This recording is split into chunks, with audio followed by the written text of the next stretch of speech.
More. Let's speak to our Athens correspondent, Natalie Savarikas. Hello to you, Natalie. The Greek government selling this new camp as an improvement over the old one. Is that a fair assessment? And what do we really know about it? Well, to be honest, I don't think their marketing has worked that well in the sense that just the way they're called the center already raises some serious questions. They're referring to the when they invited journalists to attend the opening of the migrant camp, they named it a closed, controlled access center. So it kind of raises questions as to how free the asylum seekers will be able to move in and out of the camp. Already, its location on the island of Samos, in the Zervu area, is very remote. It's not uninhabited, and it'll be very difficult for them to go to more inhabited areas and just to have some sort of semblance of a normal life. Because I remind you, so many of these asylum seekers have been stuck on Samos for years now. They're not allowed to work. They're not allowed to, even attend education. The mental health of these people is really on the brink. Now, the new, of course, reception center, if you will to call it, or closed control access center, as the local authorities are referring to, can house up to 3,600 people, which is a step in the right direction. But what we've seen, when the migrant crisis have peaked, is Greece has welcomed or has been a passing for around 1 million people at the peak in 2015, when Greece saw, hundreds of thousands of people, mainly from Syria then, because it was the war. And that's what they're trying to avoid, a repetition of this migrant crisis, especially with the situation in Afghanistan having reached the position it's in.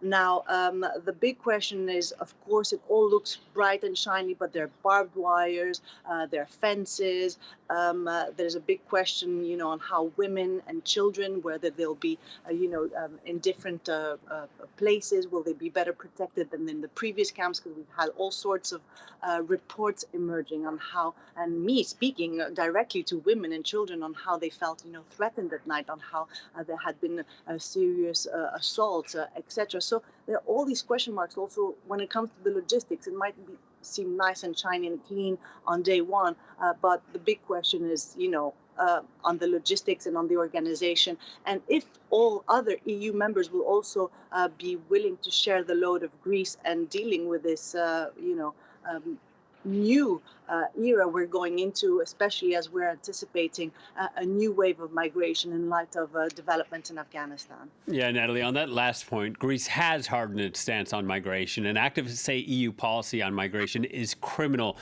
Will these positions hold, or do you expect any changes moving forward?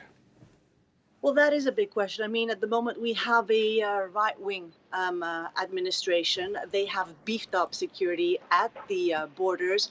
There's a wall that's been set up. I mean, this was years in the making. This is not new, but it actually is now operational. We have surveillance cameras. We have like super duper technology, if you will, to kind of track and monitor the situation. The administration, in its rhetoric, has been pretty clear that it will not allow a repetition of the 2015 situation. The islands, of course, is another big question mark. We saw Samos, of course, has a reception center, but patrolling there with is going to be a big challenge. Already, Greece has been accused of pushbacks, that is basically pushing back boats of migrants, often, being a very dangerous situation, pushing them back to Turkey. And of course, another big question mark is, how will this deal between the European Union and Turkey go through? Turkey is basically in control of the situation. Will it allow people to come through to Europe and to Greece? And it's the big question mark on, the diplomacy here at play. Now, EU, the Mediterranean leaders met yesterday in Athens and did come out with assurances that there will be more shared responsibility, that Greece will not be left alone, because I remind our viewers that Greece is the fastest way into Europe for migrants. So it really is, we need to see how the diplomacy between Greece, the other European Union members, especially of the Mediterranean, will work out, and of course with Turkey. And as developments unfold and progressively unfold in Afghanistan, this is where Greece will be keeping its eye on as well.